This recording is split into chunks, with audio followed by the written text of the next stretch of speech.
Toprakların sayısı aradığı kadar rahmetler, ödüller, müşahadalar olsun. Rabbül Alemin Allah-u Teala'ya. Yıldızların sayısı aradığı kadar rahmetler, ödüller, müşahadalar olsun. Rabbül Alemin Allah-u Teala'ya.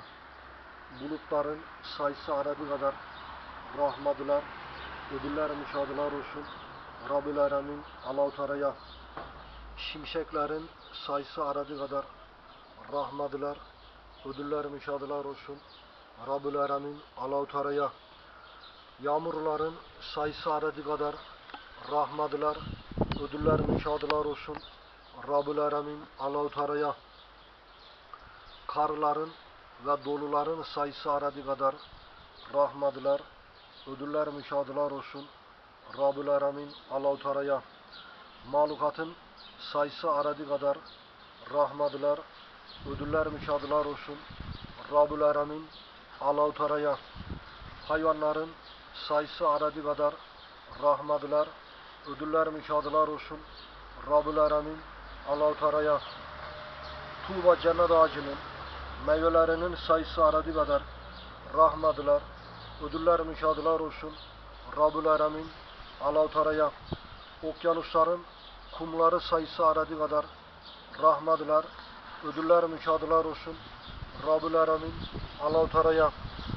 Okyanusların köpükleri sayısı aradığı kadar rahmetler, ödüller, müşahadalar olsun.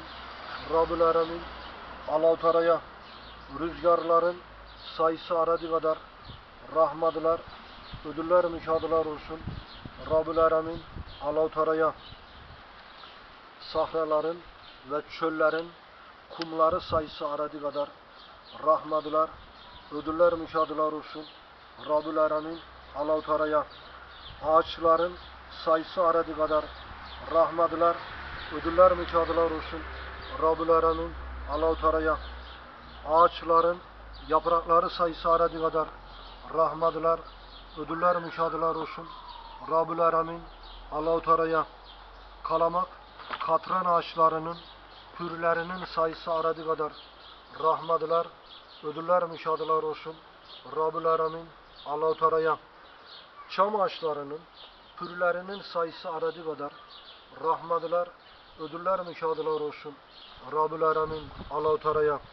Buğdayların sayısı aradığı kadar rahmetler, ödüller, müşahadalar olsun. Rabbül Alemin Allah-u Teala'ya.